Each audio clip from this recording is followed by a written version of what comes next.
The James Show Podcast. Listen, I know it's Friday, but go ahead and start the holidays now. Like the Thanksgiving's next week, but your kids are off all stinking week. Did you get off all week? I don't remember getting off for an entire week when we were kids. Do you? What is that? Oh, you were there during the transition, Garrett? So sometime between the 90s and whenever. Garrett claims in his experience the transition happened in 2005. That's when it happened. We don't need that level of specificity, Garrett, but thank you. I appreciate the timestamp on that. So the kids are going to be off. That means your holiday really starts, supposed to be technically in 3 hours. I give you permission to go ahead and slough off now because we're going to be dealing with some real junior high level stuff here. It's important, part of the narrative here. I really wouldn't care about these sort of fake sensationalism issues if they would quit shooting at us. If there wouldn't be so many attacks, if they quit shooting at our ICE facilities or sending them suspicious packages or shooting at Charlie Kirk or shooting at Donald Trump or shooting at our churches or shooting at our Catholic schools. I really wouldn't care about this half as much as I do. But the over-the-top reaction to Trump saying this is seditious behavior, they should be executed. It's ridiculous because I see I have criticism for, I'm not playing the both sides game here, but both sides are really hyping this up. Number one, just the video that was put out saying, all right, everybody, you got to refuse these unlawful, unconstitutional orders. But they're vague enough to not say what it is and to absolve themselves. We're not telling anyone to not follow any lawful orders. Well, we're only saying the unlawful. Well, then why are you saying it? Why are you saying it now? If you're just reiterating the rules, why didn't you do it 4 months ago, 6 months ago, or for the 4 years of Biden? If not to actively imply that Trump's doing unlawful, unconstitutional things. And then Donald Trump on the comeback. I almost feel like he fell into their trap. They want a hyperbolic reaction from him so they can act like it's real and scare stupid people. So when Trump's like, well, telling people to not follow lawful orders is seditious behavior punishable by death. Now all of a sudden you just made yourself a nice little dookie stew for the media to wallow around in. And I mean that every bit as ugly as it sounds. Because now, instead of talking about the economy, instead of talking about the impending peace deal with Russia and Ukraine, instead of talking about unemployment or drilling for oil or any of these other important things that are going on, Carolyn Leavitt, the White House spokesperson, has to take a question that is so dumb, but you have to take it anyway. Do you think the president wants to execute Democrat members of Congress? Really? President Trump accused 6 Democratic lawmakers of seditious behavior punishable by death. Just to be clear, does the president want to execute members of Congress? All right, before we even get to the answer, how tiring is this? Lady asking the question, do you really think that Donald Trump wants to execute the 6 Democrats who made that video? Do you really think that anybody thinks that? It's some of these other ones like, do you really think Jussie Smollett got attacked? Do you really? Like when they were reporting it, remember that? Do you really remember those moments? Really? Do you really? Do you really think the Inflation Reduction Act is going to reduce inflation? Do you really think if I like my doctor, I can keep my doctor? Do you really think wearing this thin piece of T-shirt material over my face will stop the deadliest virus in history? Do you really think I'm going to take an untested vaccine? We could do this over and over. But anyway, it's just ridiculous that we have to ask the question because it's not even a real question. It comes from such a bad faith position that no one believes the premise. Anyway, I'll let her answer because it's a damn good answer from Carolyn Leavitt. No. Let's be clear about what the president is responding to, because many in this room want to talk about the president's response, but not what brought the president to responding in this way. You have sitting members of the United States Congress who conspired together to orchestrate a video message to members of the United States military, to active duty service members, to members of the national security apparatus, encouraging them to defy the president's lawful orders. The sanctity of our military rests on the chain of command. And if that chain of command is broken, it can lead to people getting killed. It can lead to chaos. And that's what these members of Congress who swore an oath to abide by the Constitution are essentially encouraging. We have 1.3 active duty service members in this country. And if they hear this radical message from sitting members of Congress, That could inspire chaos, and it could incite violence, and it certainly could disrupt the chain of command. These three members of Congress, I will also add, knew exactly what they were doing. You look at Alyssa Slotkin. She's a former member of the CIA. Mark Kelly was a captain in the U.S. Navy. Maggie Goodlander was a naval officer. And notably, she is also the wife of Joe Biden's national security former advisor, Jake Sullivan. And so these members knew what they were doing. They were leading into their credentials as former members of our military, as veterans, as former members of the national security apparatus to signal to people serving under this commander-in-chief, Donald Trump, that you can defy him and you can betray your oath of office. That is a very, very dangerous message, and it perhaps is punishable by law. I'm not a lawyer. I'll leave that to the Department of Justice and the Department of War to decide. And so to hear the hyperbolic reaction to this, to Donald Trump saying this is seditious behavior punishable by death, which sedition is punishable by death. And when Donald Trump retweeted or retruthed someone else's tweet that's like, George Washington knew what to do, he hung him. That's just a historical fact. When George Washington, when he was in the field of battle, when he was in any kind of command, if they found a spy from the other side, just nearest tree, hang him. If they found a guy that was on their side that was feeding info or helping the other side, nearest tree, hang him. There's historical precedent for that. And that wasn't just for, people in a hot war situation after he became president, when they were putting together the Constitution and all that. That was still the law of the land. If you're a traitor, if you're acting seditious, hang him. I don't know if we would do that these days because we haven't really done a whole lot of hangings, but it's not that scary. So with that, here's just the absolute hyperbole from the other side. Chris Murphy, senator from Connecticut, pretending to be all scared, pretending like he really wants him dead. The President of the United States just called for Democratic members of Congress to be executed. First off, no, he didn't, but go ahead. This is not normal. We cannot allow this is frustrating because both sides are just talking past each other. Donald Trump didn't really say you should be executed, and for people in the Trump office, they didn't tell people to not obey lawful orders. They were specific in that. I know they were being a little cheeky with it, but we don't have to have hyperbole. We need to have the real conversation and not talk past each other. Anyway, let him continue because there's another thing I need to poke at this. To feel normal. This, as far as I know, has never happened before in the history of the country. It's a really dumb thing to say to a country that's had a civil war, but go ahead. Every Democratic member of the Senate and the House, their life is in jeopardy right now. No, you're not. Your lives are not in jeopardy. No one's assassinating your candidates. No one's assassinating your thought leaders on college campuses. No one's shooting up your churches. No one's attacking your events. No one's shooting at your baseball team. No one's going to your schools. Especially those that were specifically targeted by this social media post. Democratic senators and House members who were simply saying that no member of the military should act illegally or in violation of the Constitution. The President of the United States just called for members of Congress to be executed. No, I didn't. If you are a person of influence in this country, maybe it's time to pick a side. No, I'm not going to pick a bleeping side. I think both of you are acting like children. Now we're caught in this little squabble. Oh, he called her a piggy. Oh, he wants him to be executed. Oh, he got money from Epstein. We have real issues here. We have a $1.8 trillion deficit that's giving all of us a pay cut this year through inflation. No one's doing anything about it. I'm glad we got the border closed, but we're still having people set on fire in trains. That's another upcoming story. We have a lot of real problems to take care of. We could be fixing healthcare. We could be fixing our education system. We could be addressing so many of these very important issues other than, oh, look, he called a girl a mean name. Oh, look, he's calling for public officials to be executed when he's clearly not. I mean, I'm sure there's some guy out there. I mean, there's someone out there who thinks they're Napoleon. But any rational person, do you think they saw that exchange and thought, oh, wow, if Trump could, he would have those people killed right now? That's how evil he is.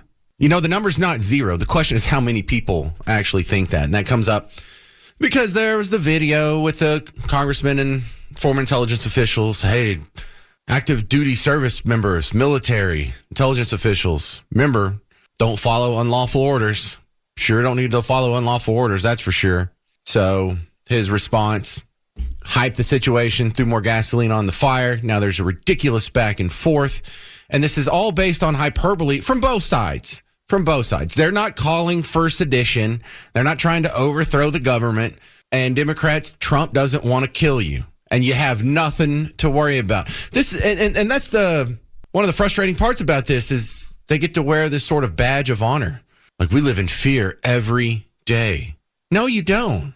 You don't live in fear every day. You're not the ones getting attacked. We're not the violent side. You're the violent ones. You never see a team red mob chucking a brick through a window and burning someone's business down, do you? You don't see mobs of them beating people in the street, do you? You don't see mobs of them chucking bricks at cop cars who are just trying to enforce the law. You don't see them shooting at Dallas policemen downtown. You don't see them shooting up ICE facilities. You don't see them shooting thought leaders on college campuses. So the hyperbole on both sides just really needs to stop, because this is the type of over-the-top rhetoric that gets in these crazy people's heads and makes them scratch crazy stuff on bullets and start shooting at us. And in some ways, Donald Trump and his reaction, even though he's not in the wrong to do it, makes it worse. This is Michael in Fort Worth. You're on WBAP. Yeah, you're absolutely right on your montage and all the stuff that you're saying. But just recently, didn't a congresswoman or senator go out and tell all her fellow Democrats to start killing Republicans, politicians, or if they don't, we're going to start coming after you? I mean, if you take a really stretched interpretation of it, maybe. But no, nothing like explicit as that. They're not that dumb. They wouldn't go out and say those specific words. She sure did. She sure did. I remember it coming back up on, I can't remember, I think it was on Newsmax. But also, too, I'm pretty sure a Democratic filmmaker made a movie a while back where Democrats could pay you a big sum of money and go on a hunt and kill Republicans. Yeah. That movie came out a couple of years ago, maybe a couple of years back. So, again, your montage about how the Democrats are doing all this stuff to Republicans and Christians is true. You got Maxine Waters. She ran her mouth. They finally had to tell her to shut up. Well, I mean, look, she said get up in their face. That's not the same as kill them. That's not the same as... That's true. Yeah. That's true. So we don't have to exaggerate to make the point. We don't have to do what they do and just take the most hyperbolic interpretation of it and then point at them, see, I told you they're evil. We need to do the opposite. We need to just give them the benefit of the doubt. No, she didn't want anybody to get in a fight. She just wanted to get in their face. How about she was just making some rhetorical flourish on a verbal debate here. But the hyperbole needs to stop. And for what little hyperbole we do, we're not helping. So let's not do that. But the whole Chris Murphy, you got to pick a effing side. Stop it. Here's Alyssa Slotkin. She's a former CIA, now senator, saying... I would hope that people of all backgrounds, Democrat, Republican, Independent, would agree that threatening death for people you disagree with is beyond the pale of who we are as Americans. See, so the way you frame that is so dishonest. We're not disagreeing on great taste, less filling. No one wants someone to die for a disagreement. Maybe for the content of what that disagreement is. You know, if you disagree on whether or not you should overthrow the government or assassinate your political rivals or whatnot. So the intentionally misleading language continues. Here's Yasemin Ansari, a congressional representative who was in the video. Donald Trump just threatened to hang Democratic members of Congress and senators. This is officially the most insane and authoritarian action that Donald Trump has taken since taking the presidency in January. We've been saying that he is an authoritarian. He wants to be a king. He wants to be a dictator.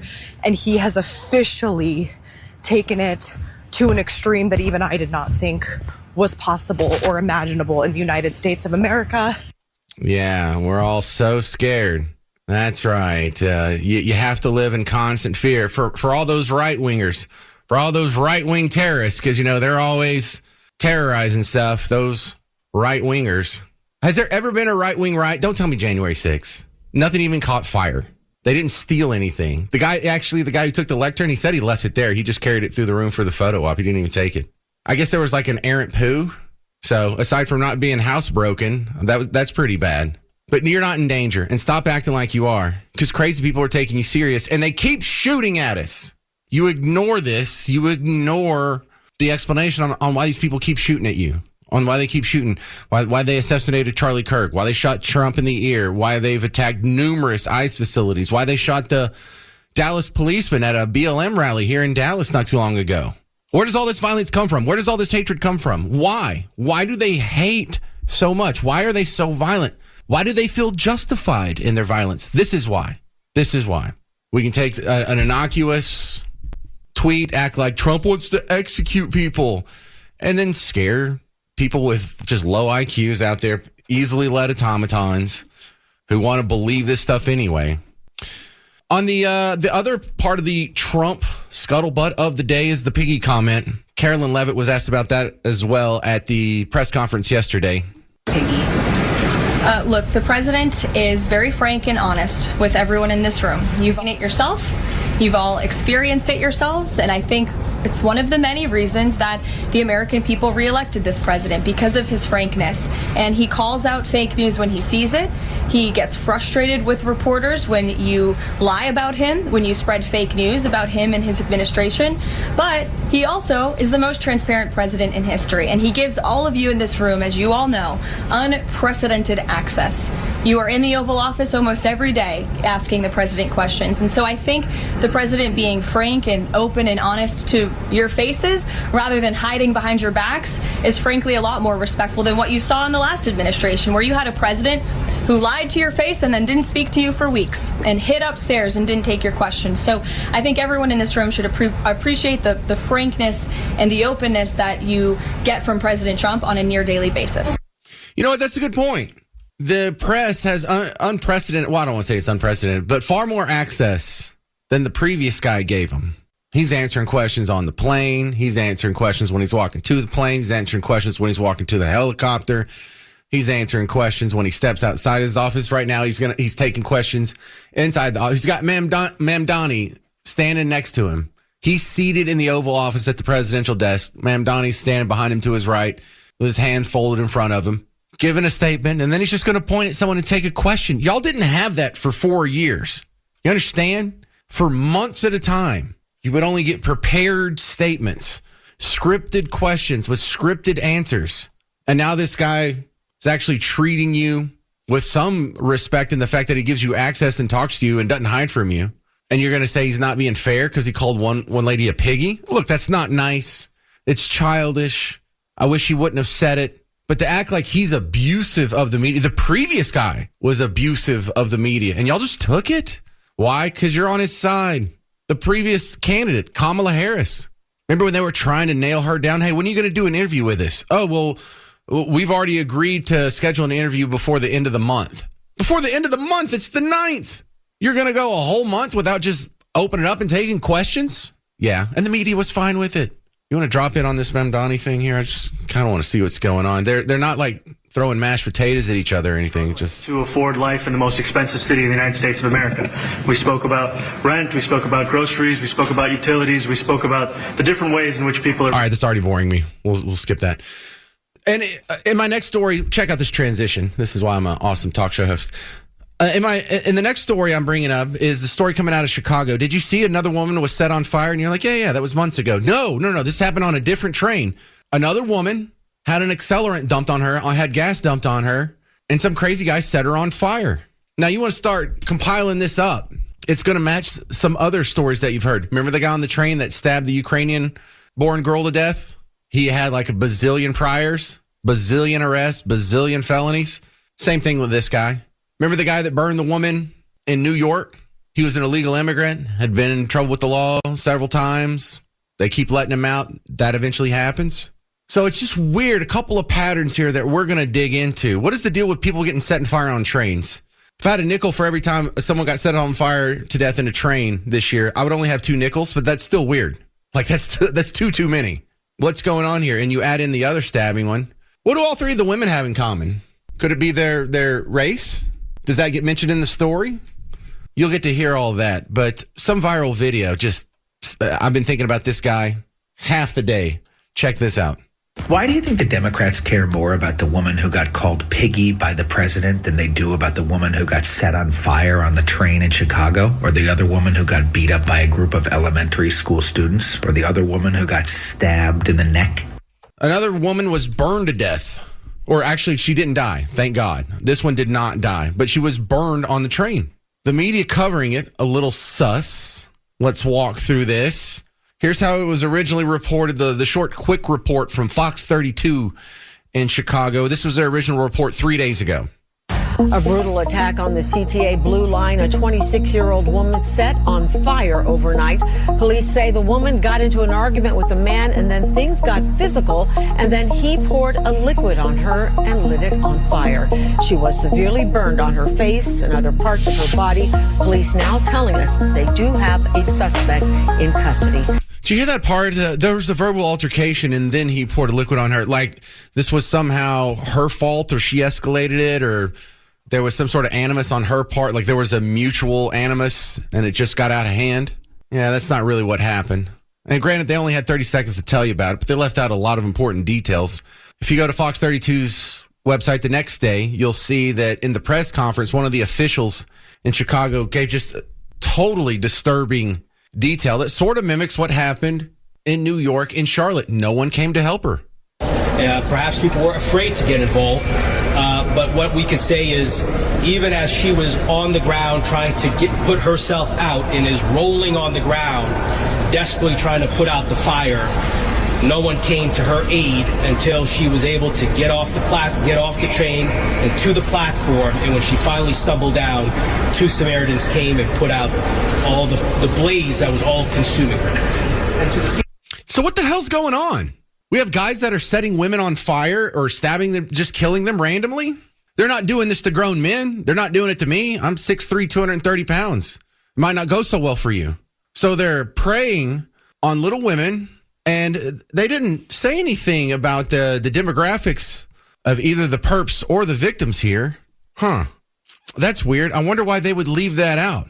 Certainly the narrative's not getting in the way of the truth, is it? So the guy actually went to court this morning. There was some new info that finally came out. We know more about the guy that was under arrest. And so here it is 3 days later. We get more of the story. This was Fox News reporting on it this morning. And Dana, Lawrence Reed will be once again before the judge today, this time to determine if he will be held behind bars before he goes to trial. And that really is the backbone of this case. On Monday, he was out walking the streets despite a pending case for allegedly knocking a woman out, able to ride the L train where a woman was set on fire. Now, we have a statement from her family through Cook County Health. It's a pretty simple statement. They say, "We'd like to thank everyone for their prayers and well wishes as our daughter receives care for her injuries sustained earlier this week. We're also grateful for the excellent care and support of the burn team at Stroger Hospital." It goes on to the family to say the family will not be providing any more updates. Now, the criminal complaint against Reed says he went to a gas station, filled a plastic bottle with gasoline. The images get brutal here, so brace yourself. 20 minutes later, he was on the Blue Line train, dumped the gasoline on the woman's head. She ran, but he chased her down with the flaming remnants of the bottle and set her on fire. What kind of nightmare movie is this? Here's the mayor of Chicago trying to downplay it. Mayor Brandon Johnson's message is that violence on public transit is not widespread. Look, my responsibility is to build the safest, most affordable big city in America.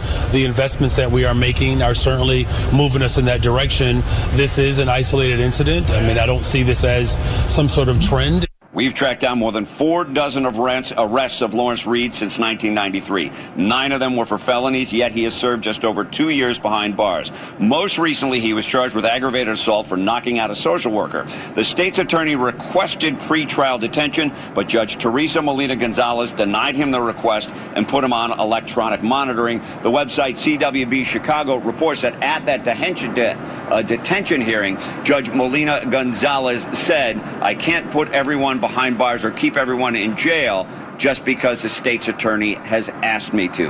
All right, so how many of our daughters do we have to lose on trains? How many of them have to be burned on trains or stabbed to death on trains before we stop letting these people out? How many of them have to be kidnapped, raped, and murdered while they're jogging before we do something about these judges? These judges, have you no conscience? This lady who let him out, I hope you lose sleep for the rest of your life. You know, this is going to happen one day, and they're going to mess with the wrong daughter who has the wrong dad, and some dad is going to do something about this.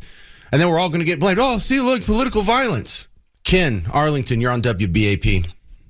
Hey, is there some kind of app or link that the Democrats follow where it says don't let the crazy or the cuckoo for Cocoa Puffs out while we're in charge, only when the Republicans are in charge? Because that's what it seems. Well, when the Democrats are in charge, MSNBC tells their audience things are going great. The economy's awesome. Everyone's getting along. There's world peace. Everyone has a job. Things are great because we're in charge. So these people are reacting to the media. So that you're making a great little observation there, Ken. Right, peaceful protesting. Right. Everybody had balloons and confetti because it was a peaceful protest. Well, Ken, that was one of the anomalies that happened during the Obama's second term is when BLM rose up. There was, pretty much tranquility at the beginning. We had a little bit of tea party, but there was no riots and things catching on fire.